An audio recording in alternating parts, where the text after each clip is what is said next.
Chapter 5. There were 8 teams in their regional, the bottom half of the brackets in the new version of the State American Legion tournament. Their county, Palm Beach, was broken up into 2 leagues, National and American. The Cardinals had won the National League, and the Tequesta Post 271 Angels had won the American. The rest of their bracket was filled up with 2 teams, each from Dade County, Broward and Lee Collier, on the west coast of Florida. It was pretty simple the rest of the way for everybody in the South Regional. Win 3 more games, and you got to play in the World Series from their age group against the 17 and under team that won the North. After that, it was a best of 3 series at Roger Dean, every game under the lights, every game on TV for as long as it lasted. Their version of the World Series, winner take all. We could be 5 games from winning this whole thing, you know that, right? Cody Hester was saying. They were sitting at a bench near the snack truck at Santa Luce's, waiting to play their first game in the regionals against a team from Naples, the Yankees.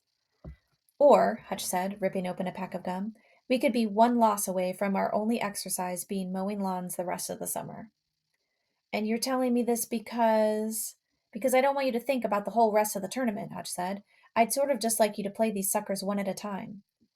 Captain Hutchinson of the Cardinals, Cody said in a deep announcer voice, has stressed that his team must take these games one at a time, as opposed to playing the games 2 or 3 at a time. Cody shook his head. When did you turn into a football coach? I didn't.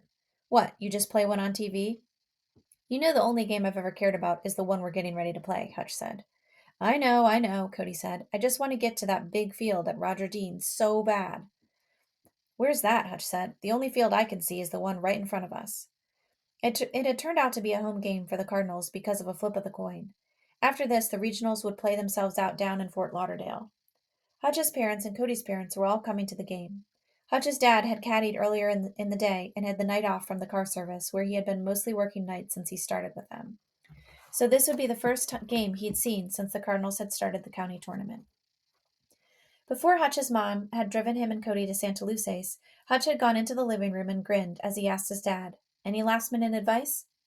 His dad was watching the ESPN show where the sports writers bickered and kept score over who bickered the best. "Don't try to do too much," he said to Hutch. "Got it. Play within yourself," his dad said. Same stuff he always said. "And," his dad said, "don't try to pull everything, even if it's a lefty pitching. You're better off hitting to right." That was it. "See you over there," his dad said, then smiled, not at Hutch, but at the television, where the host had muted one of the sports writers. "I love it when they do that," he said. Hutch had left him there, the air conditioner attached to the window sounding louder than a dishwasher. His mom and Cody were waiting in the car. Before Hutch walked out the front door, he leaned against it, closed his eyes, and wished he could have spent just one day with his dad when his dad was young. Wished he could have met the dad who loved baseball the way his mom said he did.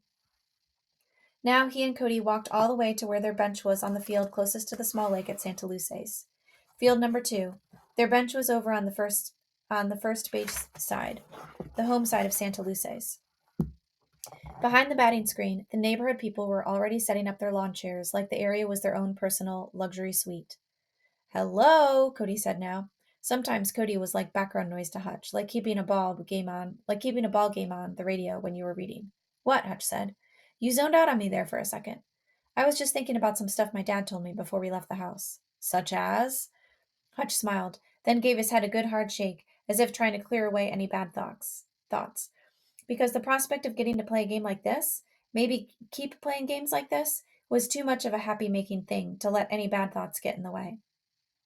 "He told me to catch anything I could in front of my right fielder," Hutch said, saying the guy out there has the range of one of those palm trees behind the outfield walls.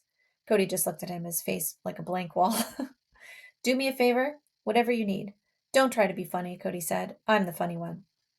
Hutch grabbed a ball, and they started soft-tossing between the bench and the first baseline. Darrell joined them. So did Brett Connors.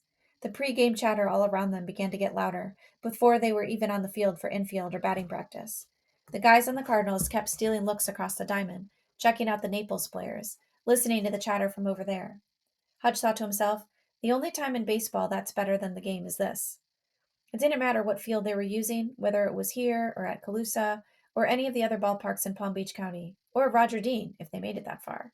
In moments like this, Hutch felt more at home here than he did at home.